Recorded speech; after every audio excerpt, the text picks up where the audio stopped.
छांदोग्य उपनिषद अथ पंचमो अध्याय प्रथम खंड। गत अध्याय में सगुण ब्रह्म विद्या की उत्तरायण मार्ग रूपा गति कहती गई। अब इसके अनंतर पंचम अध्याय में पंचाग्नि वेताग्रस्त तथा अन्य विद्याओं में निष्ठा रखने वाले श्रद्धालु उद्धवरेताओं की उसी गति का अनुवाद कर केवल कर्मपरायण पुरुषों की उससे भिन्न दक्षिण दिशा से संबंध रखने वाली धूमादि लक्षणा पुनरावृत्ति रूपा गति और तीसरी उससे भी क्लिष्टतर संसार गति का वैराग्य के लिए वर्णन करता है। इसी से आगे का ग्रंथ आरंभ किया जाता है। वाग आदि की अपेक्षा प्राण श्रेष्ठ हैं, क्योंकि गत ग्रंथ में प्राण ही समवर्ग हैं इत्यादि अनेक प्रकार से प्राण का ग्रहण किया गया है। सबके साथ मिलकर के कार्य करने में समानता होने पर भी वह वाग आदि इंद्रियों में श्रेष्ठ क्यों है और क्यों उसकी उपासना करनी चाहिए, इस शंका की निवृत्ति के लिए उसके श्रेष्ठत्व आदि गुणों का विधान करने की इच्छा से यह आगे का ग्रंथ आरंभ किया जाता है। श्लोक ज्येष्ठ श्रेष्ठ आदि गुण उपासना। जो ज्येष्ठ और श्रेष्ठ को जानता है वह ज्येष्ठ और श्रेष्ठ हो जाता है। नीचे ही प्राण ज्येष्ठ और श्रेष्ठ है, अर्थात जो कोई ज्येष्ठ आयु में प्रथम और श्रेष्ठ गुणों में अधिक को जानता है वह निश्चय ही ज्येष्ठ और श्रेष्ठ हो जाता है। इस प्रकार फल के द्वारा पुरुष को प्रलोभित करके उसे प्राण उपासना के अभिमुख कर श्रुति कहती है, वाग आदि की अपेक्षा प्राण ही आयु में ज्येष्ठ है, क्योंकि पुरुष के गर्भस्थ होने पर वाग आदि की अपेक्षा प्राण की वृत्ति पहले लब्ध स्वरूप होती है, जिससे कि गर्भ बढ़ता है। वाग आदि की वृत्तियों का लाभ तो चक्षुर आदि गोलक और अवयवों के निष्पन्न हो जाने के अनंतर होता है। इसलिए आयु की दृष्टि से प्राण ज्येष्ठ हैं तथा उसकी शेषता का तो सोहय इत्यादि दृष्टांत द्वारा 12वें मंत्र में प्रतिपादन किया जाएगा। अतः इस कार्य करण संघात में प्राण ही ज्येष्ठ और श्रेष्ठ है।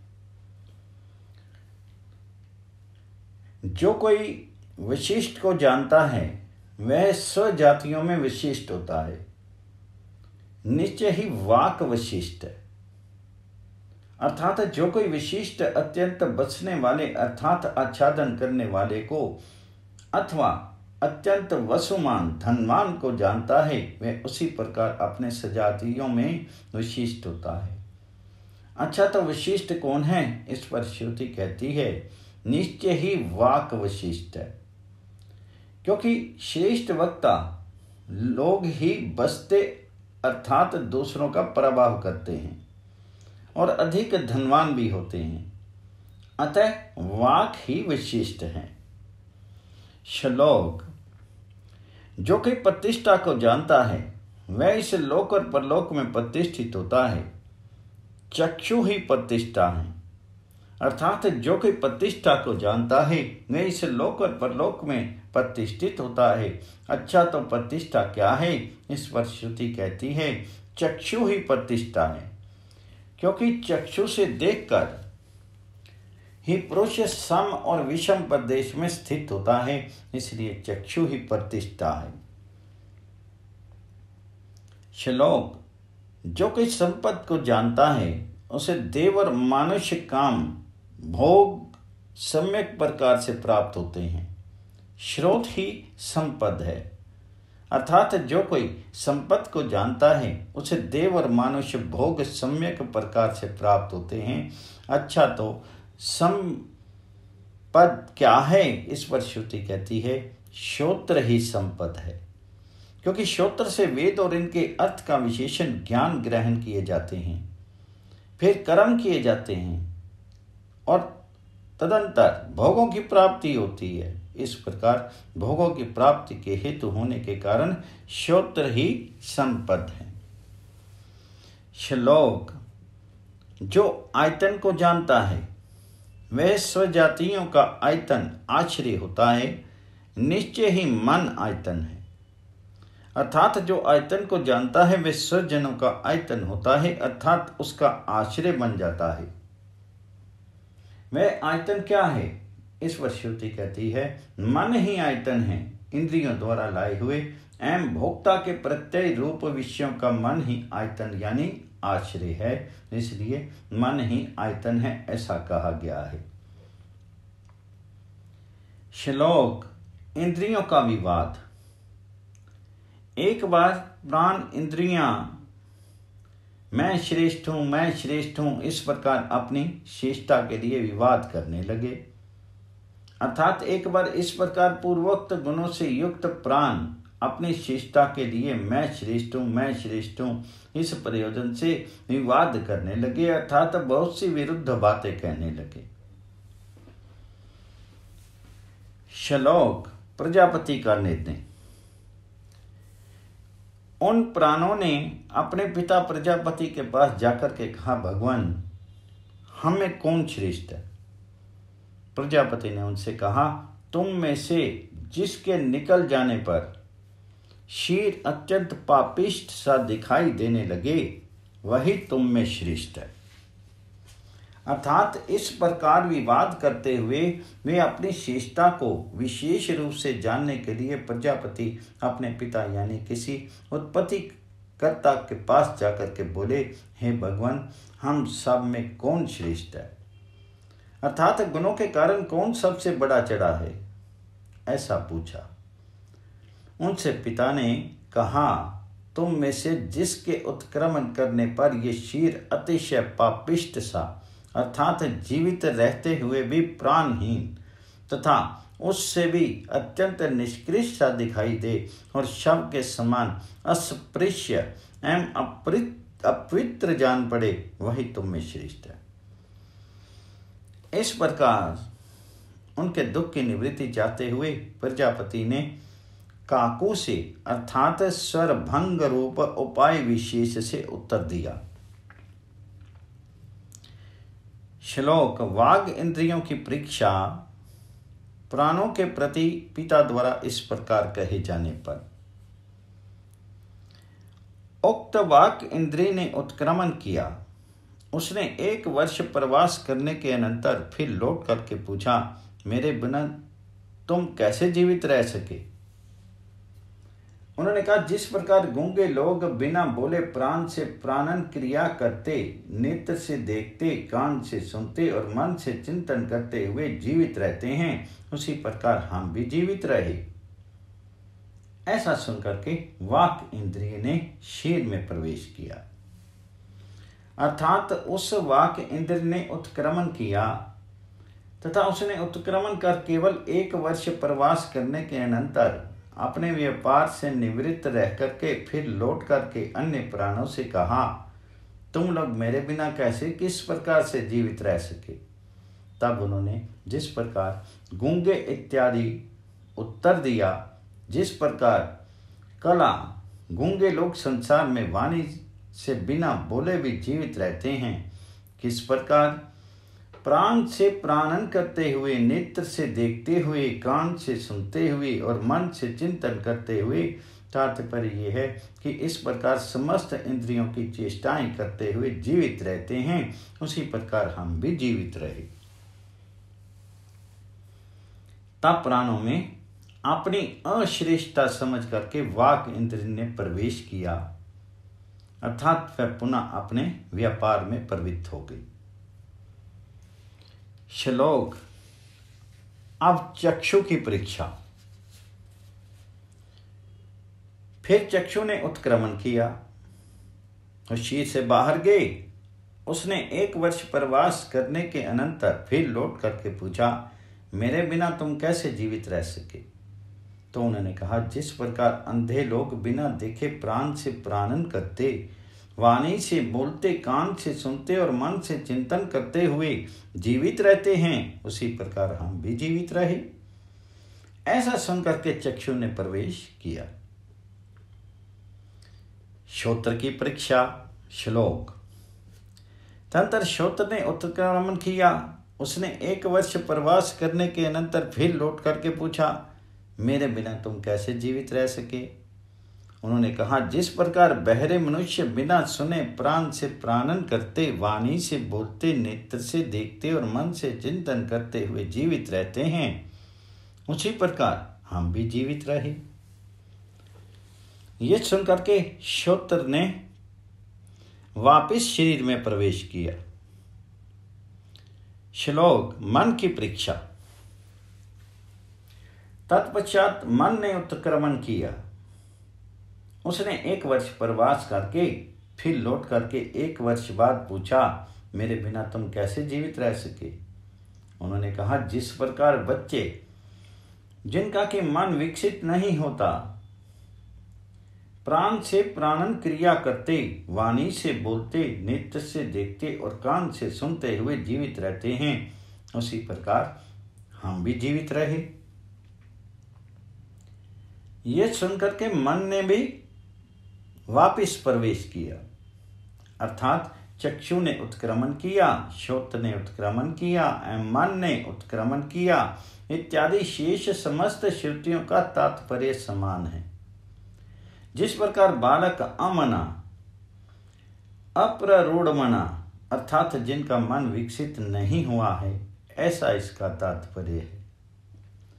श्लोक। प्राण की परीक्षा और विजय।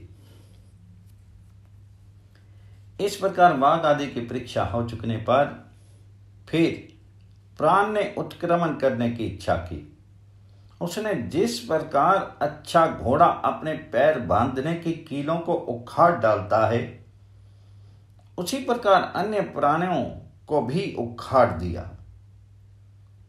तब उन सब ने उनके सामने जाकर के कहा, भगवान आप हमारे स्वामी रहे, आप ही हम सब में श्रेष्ठ हैं, आप उत्क्रमण मत कीजिए, आप बाहर मत जाइए। अर्थात इसके पश्चात उस मुख्य प्राण ने उत्क्रमण करने की इच्छा करते हुए क्या किया, जो बतलाया जाता है। लोक में जिस प्रकार अच्छा घोड़ा अपनी परीक्षा के लिए चढ़े हुए मनुष्य द्वारा चाबुक से मारे जाने पर पैर बांधने की कीलों को उखाड़ डालता है, उसी प्रकार उसने वाक आदि अन्य प्राणों को उखाड़ दिया, अर्थात शरीर से बाहर निकाल दिया।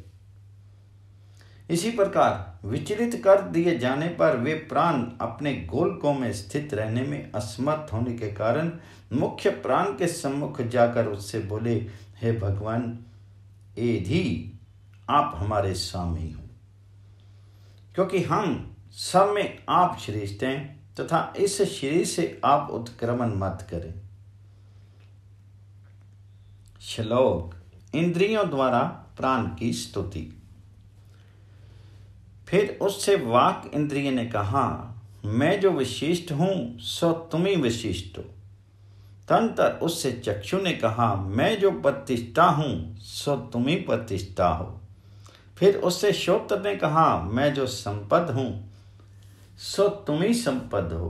तत्पश्चात उससे मन बोला, मैं जो आयतन हूं सो तुम ही आयतन हो।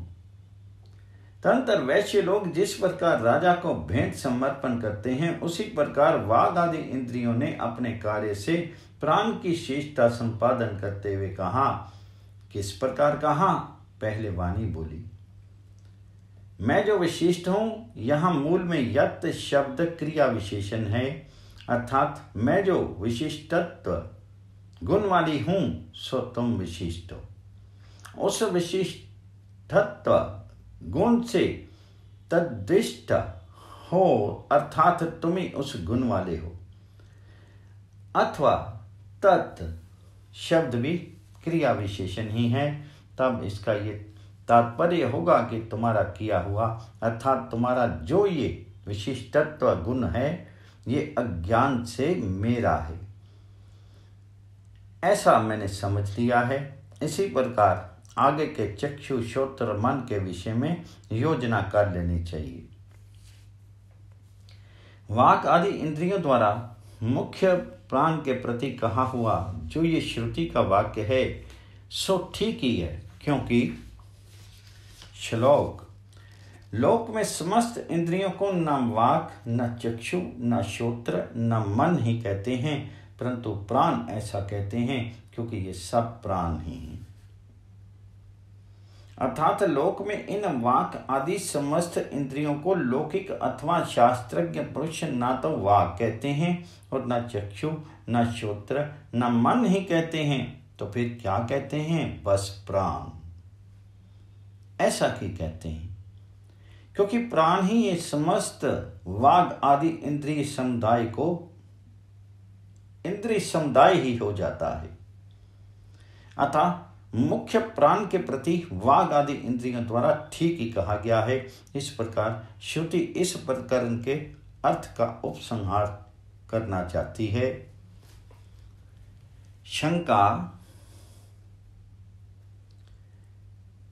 किंतु ये किस प्रकार संभव है कि वाग आदि प्राणों ने चेतना युक्त पुरुषों के समान अपनी शेषता के लिए विवाद करते हुए एक दूसरे से स्पर्धा की? क्योंकि वाक के सिवा अन्य चक्षु आदि इंद्रियों में से किसी का भी बोलना संभव नहीं है, और ना उनका देह से चला जाना, उसमें पुनः प्रवेश करना, ब्रह्मा के पास जाना अथवा प्राण की स्तुति करना ही संभव है। समाधान, उसे हमारा यह कथन है कि अग्नि आदि चेतन देवताओं से अधिष्ठित होने के कारण वाग आदि इंद्रियों की चेतनता तो शास्त्र से ही सिद्ध है। यदि कहो कि इस प्रकार एक ही देह में अनेक चेतना वालों के रहने से तार्किकों के मत से विरोध होगा, तो ऐसा कहना ठीक नहीं, क्योंकि उन्होंने ईश्वर की निमित्त कारणता स्वीकार की है। तार्किक लोग जो ईश्वर को स्वीकार करते हैं तो वे रथ आदि के समान ईश्वर से अधिष्ठित हुए ही मन आदि आध्यात्मिक भूत एवं इंद्रियों की तथा पृथ्वी आदि बाह्य पदार्थों की नियत प्रवृत्ति मानते हैं, तथा हम लोग तो अग्नि आदि चेतन देवताओं को भी अध्यात्म शीर अंतर्वर्ती भोक्ता नहीं मानते।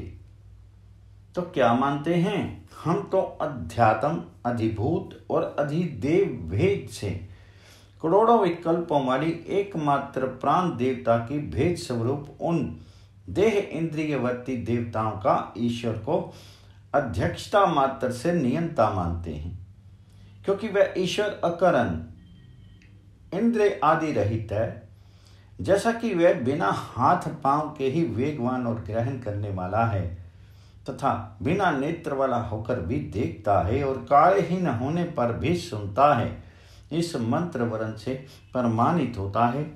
इसके सिवा श्वेत अश्यतर शाखा वालों का यह भी पाठ है